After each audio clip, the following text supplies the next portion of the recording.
તો અત્યારે હાલ વડાપ્રધાન નરેન્દ્ર મોદી સંબોધન કરી રહ્યા છે, આવું સીધા જોઈએ। तभी हमारे देश के विकास के असली दरवाजे खुल पाए।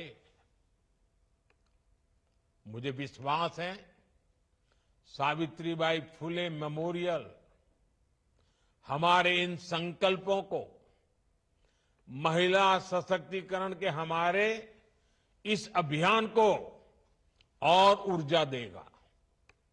साथियों, मुझे भरोसा है महाराष्ट्र की प्रेरणाएं, महाराष्ट्र की ये धरती हमेशा की तरह देश का मार्गदर्शन करती रहेगी।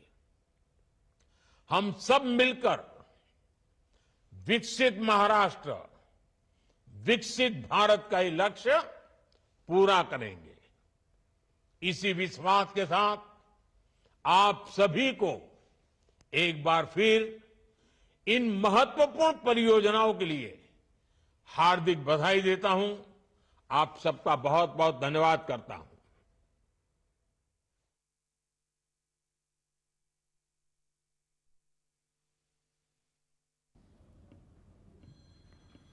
તો પીએમ મોદી તરફથી મહારાષ્ટ્રને સોગાત મળી છે 11,200 કરોડની ભેટ। પીએમ મોદીએ પુણે મેટ્રો રેલને લીલી ઝંડી બતાવી છે। તો પીએમ મોદીએ સંબોધન કર્યું હતું। મહારાષ્ટ્ર માટે અત્યારે હાલ કહી શકાય કે સારા સમાચાર, કરોડોની યોજનાઓનો લાભ હવે મહારાષ્ટ્રને મળી રહ્યો છે। આજે પુણે મેટ્રો આગળ હોવાનું જોવા મળી રહ્યું છે। અત્યારે હાલ વડાપ્રધાન નરેન્દ્ર મોદી મેટ્રોને લીલી ઝંડી બતાવી રહ્યા છે અને તેઓએ સંબોધન પણ કર્યું હતું। મહારાષ્ટ્રને નવી ભેટ સોગાત મળી રહી છે। વડાપ્રધાન નરેન્દ્ર મોદી દ્વારા મેટ્રોને લીલી ઝંડી બતાડવામાં આવી રહી છે।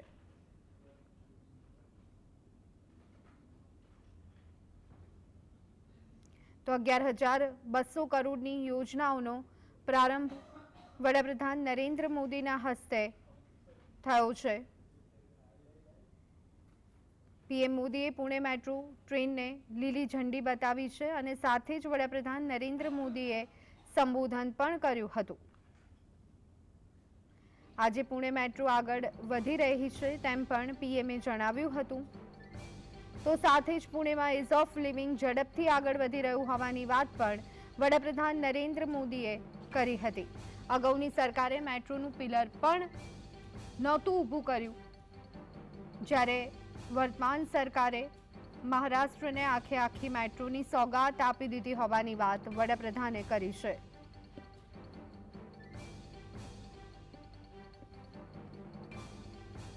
₹11,200 કરોડની યોજનાઓનો પ્રારંભ વડાપ્રધાન નરેન્દ્ર મોદીના હસ્તે થયો છે।